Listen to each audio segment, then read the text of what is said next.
Media کے حوالے سے انگلش دانشوروں کے اقوال میں پڑھ رہا تھا، خوبصورت مجھے لگے، میں نے کہا آپ کے ساتھ شیئر کروں۔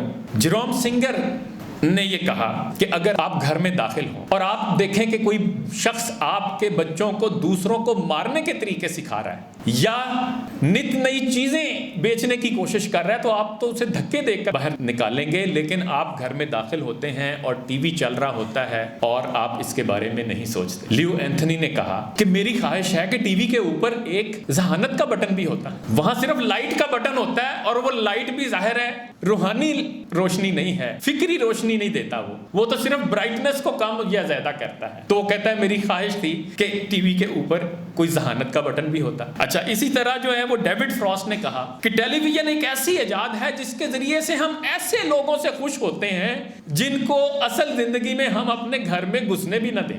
اینڈریو راس نے بڑی خوبصورت بات، اس نے کہا ایک چھوٹے سے کتب خانے میں آج بھی ٹیلی ویژن کی تاریخ میں پیش کیے گئے تمام خیالات سے زیادہ معقول خیال موجود ہیں ایک چھوٹے سے کتب خانے میں۔ یعنی ایک چھوٹی سی لائبریری جو ہے وہ اس ٹیلی ویژن کی پوری تاریخ اس کا مقابلہ نہیں کر سکتی۔ کلائیو بینرس، اس نے کہا ٹیلی ویژن صحیح معنوں میں جمہوری کلچر ہے، یہ ہر بندے کی دسترس میں ہے اور ہر کوئی اپنی مرضی سے اس کا محکوم ہے، اپنی مرضی سے اس کا غلام۔ جان بیرو نے کہا ٹیلی ویژن کے پروگراموں کے بارے میں میرا رویہ برگروں جیسا ہے، میں بہت سارے برگر کھاتا ہوں لیکن میں کسی ایک کو بھی یاد نہیں رکھتا۔ مائیکل کرسٹن، اس نے کہا میڈیا کی خبریں ایسی ہوتی ہیں کہ بارش کی وجہ گیلی سڑکیں ہیں۔ روبرٹ برالٹ، آپ کو میڈیا کی حقیقت کا اس وقت تک اندازہ نہیں ہو سکتا جب تک یہ آپ کے گاؤں کی کوریج نہیں کرتا۔ ٹامی ڈاچرٹ، وہ کہتا ہے میں ہمیشہ یہ کہتا ہوں کہ میڈیا کے لیے ایک مناسب جگہ ہے لیکن کسی نے اسے کھودا ہی نہیں، تو ہم کس کے لیے کھودتے ہیں یہ آپ جانتے ہیں۔ نکولس گومز نے کہا اس دور میں میڈیا بے شمار فضول معلومات نشر کرتا ہے، اس لیے آج کے دور میں تعلیم یافتہ وہ نہیں جو جانتا ہے بلکہ تعلیم یافتہ وہ ہے جو نہیں جانتا۔ اچھا، اس کے بارے میں ایسے ہی بیٹھا میں سوچ رہا تھا کہ آپ دو بندوں کو کمروں میں بند کر دیں، ایک کو میڈیا دے دیں، نیٹ فلکس دے دیں، اس کو جناب دنیا جہان کی ایکسیس دے دیں، موویز دے دیں، دوسرے کے ساتھ آپ کتابیں رکھ دیں، 3 مہینے کے بعد وہ کتابیں پڑھ کے نکلے، وہ میڈیا کی ساری فلمیں دیکھ کے نکلے، ڈرامے دیکھ کے نکلے، کس کا نالج زیادہ ہوگا؟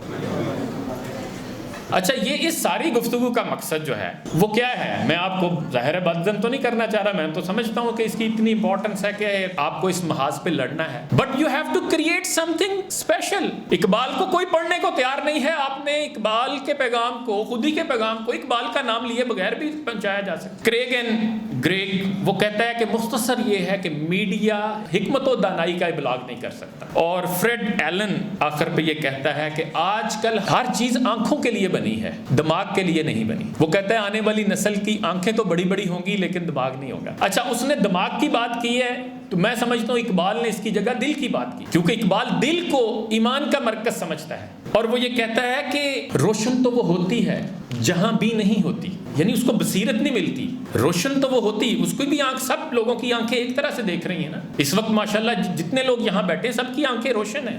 روشن تو وہ ہوتی ہے جہاں بھی نہیں ہوتی، جس آنکھ کے پردوں میں نہیں ہے نگاہ پاک۔ دیکھنے کو وہ باقی لوگوں کی طرح دیکھتا ہے لیکن اس کی باطنی آنکھ نہیں کھلتی، جس کی آنکھ میں پاکیزگی نہیں۔ اس لیے اقبال نے کہا کہ آج کے دور میں تو ہر بندہ جلوہ یا دکھانا چاہتا ہے یا جلوہ دیکھنا چاہتا ہے۔ رسوا کیا اس دور کو جلوت کی ہوس نے، روشن ہے نگاہ، آئینہ دل ہے مقدر۔ یہ آنکھ تو دیکھ رہی ہے لیکن آئینہ دل جو ہے وہ پاک صاف نہیں رہا، بڑھ جاتا ہے جب ذوق نظر اپنی حدوں سے ہو جاتے ہیں افکار پراگندہ و ابتر۔ جب ذوق نظر اپنی حدوں سے آگے جاتا ہے تو کیا ہے؟ افکار، آپ کی سوچیں جو ہیں وہ پاک نہیں رہتی۔ اقبال نے قسم کھا کے یہ کہا کہ بجلال تو کے در دل دیگر آرزو نہ دارم، بجزی دعا کے بخشی با کبوتراں کا بھی، اے خدا تیرے جلال کی قسم اس دل میں اس آرزو کے سوا کوئی دعا نہیں کہ تو ان کبوتروں کی سی زندگی جینے والوں میں اکابی روح پیدا کر دے۔